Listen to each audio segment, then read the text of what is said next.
welcome to our channel. Thank you for joining us. Today, we discuss the proper usage and care of your Grand Seiko SBGJ229. This is an automatic winding timepiece by means of the caseback winding mass, and it does energize itself using the kinetic action of your wrist. But as you can see, this watch may run down periodically, and you may need to start it by manual winding. Take the crown and thread it counterclockwise until you feel it pop out of its threaded stem tube. Now you are in the first position, also known as the winding position.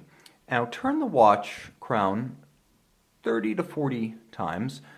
3 to 4 dozen turns will be sufficient to energize the movement such that the watch starts ticking and the time as displayed on the dial begins to advance on its own.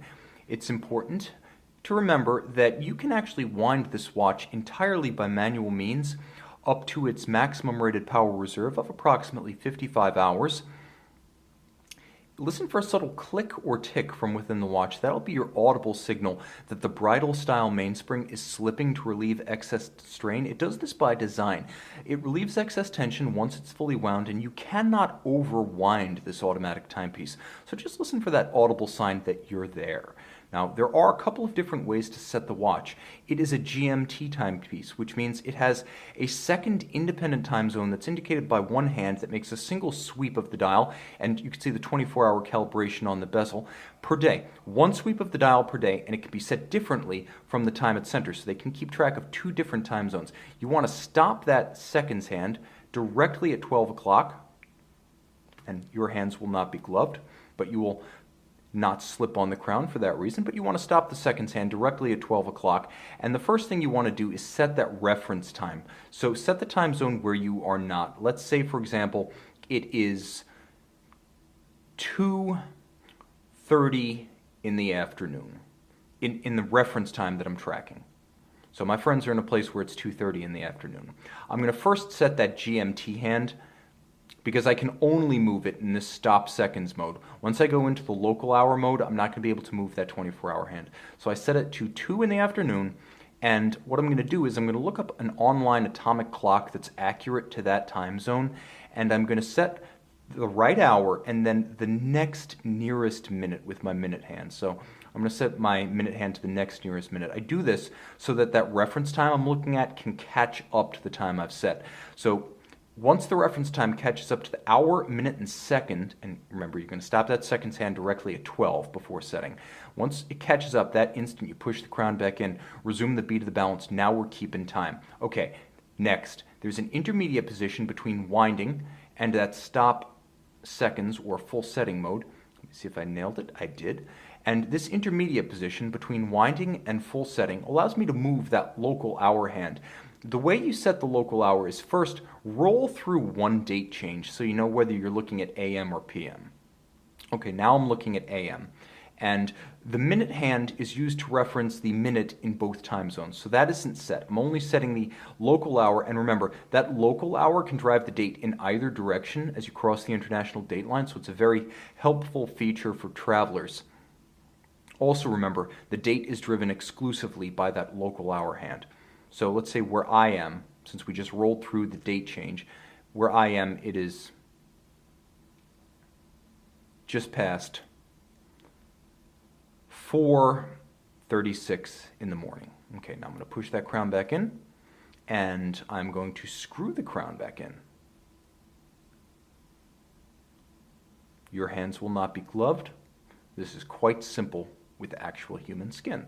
All right, now I've screwed that crown back in. I've talked about setting the date, the local time, the reference time, and I've talked about winding as well as power reserve. Let's talk about handling restrictions and items you should keep in mind and take caution to preserve your watch by means of avoiding water, magnetism, and shock. Water is everywhere, and water is a serious threat to both the aesthetic elements of your watch and the mechanism inside. So this timepiece, and you can see engraved on the caseback, if you ever have any doubts with your Grand Seiko timepiece, engraved on the caseback is the water resistance here, 10 bar, 100 meters. With a screw-down crown, that is perfectly sufficient for swimming. However, keep in mind that you can help avoid accidental drowning. Keep that crown screwed down, not just while the watch is submerged. That goes without saying. But don't use the crown, don't thread it out, don't wind with it, don't set when there is water on the case. If the watch is wet, consider it to be submerged, because attempting to use the crown with a wet watch can bypass the seals and introduce water to the interior of the timepiece. So avoid accidental drowning, keep the crown screwed down. Water resistance is not a static feature of a watch. Over time, as lubricants age and seals degrade, the case's ability to keep water out will degrade. So Grand Seiko recommends on an annual basis having your watch dry water tested at a Grand Seiko authorized dealer. They have the equipment to do this quickly and easily, and it will be free of charge. And they'll let you know whether the watch requires a service to restore its hermeticity. Do this on an annual basis, and it's also a good time to have total condition, chronometric precision, as well as water resistance checked to see if you need a full overhaul. Now, magnetism is ubiquitous. You'll find static magnets, powerful non-electromagnets in the closures of wallets and purses, refrigerator doors, but you'll also find them in places you might not expect: speakers, subwoofers, and the embedded speaker magnets inside your laptop keyboard. A lot of people forget about those, and they're powerful enough to warp the precision of a watch. A magnetized watch effectively has a magnetized hairspring. It's the beating heart of your watch. And the hallmark of a magnetized hairspring is erratic running.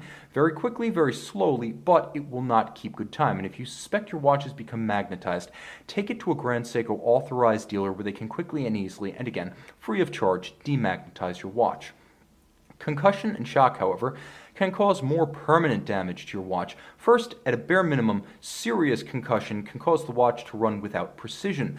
It's also important to remember that the ceramic cladding of your watch is very scratch and scuff resistant. However, like a sapphire crystal, extreme blows against unyielding hard surfaces might crack or fracture it. So keep in mind all of the same handling caution that applies to your sapphire crystal also applies to your case and its ceramic cladding.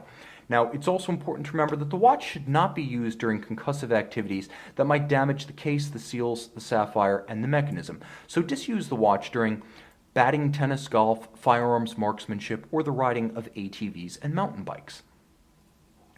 Finally, it's important to recall that per Grand Seiko, a fine timepiece requires a service every 3 years, approximately every 3 years, have total condition including water resistance, physical state, and chronometric performance tested during your annual water test.